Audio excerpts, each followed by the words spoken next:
Okay, Bob, these are all my tricks to learning how to foil way faster than I learned. I wish people would have told me all this, but they didn't tell me any of it. Number one, before you ever do anything, this is your board.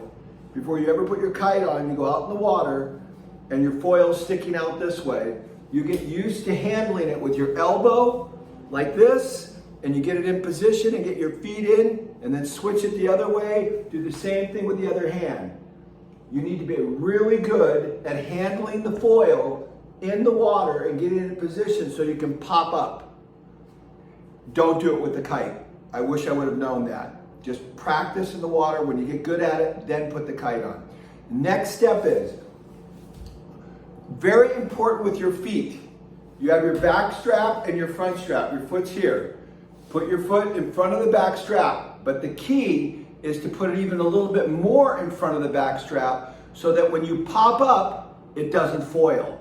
If it foils when you pop up, it's because of two things. Your back foot has too much pressure because you're leaning back, or your back foot just needs to be more forward so that when you pop up, you're in taxi.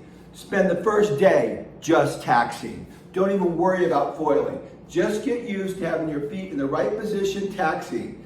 Then the next thing is the kite.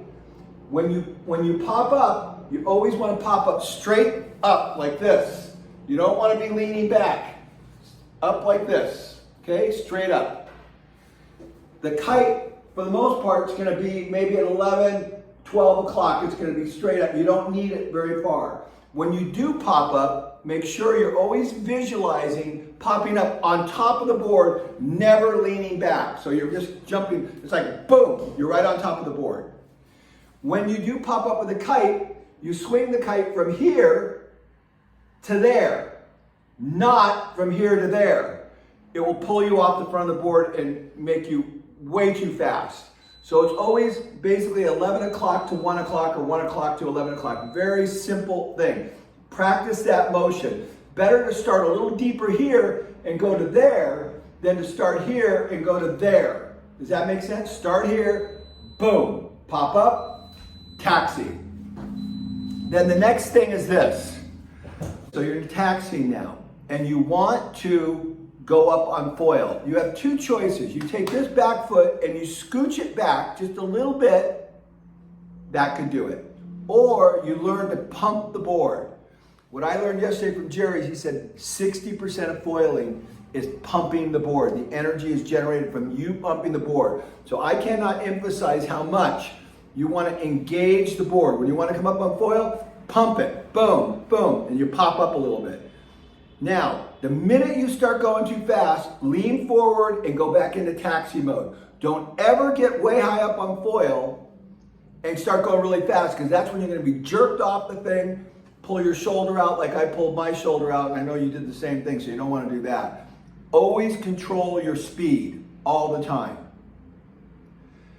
And then just practice that, and then when you get to the transitions, I'll tell you the secret to the transitions because Jerry explained it to me, and it's magical the way you do it, okay? And I think I already showed you that. It's the prize fighter. When you want to make a turn this way, you shift, you're holding the bar like this. You first shift, and then you go like this. The key is not to drop the kite very low. Again, you're basically at 11 o'clock and you bring it to 1 o'clock in the transition and you turn upwind. So you're going to go like this and then you're going to go upwind.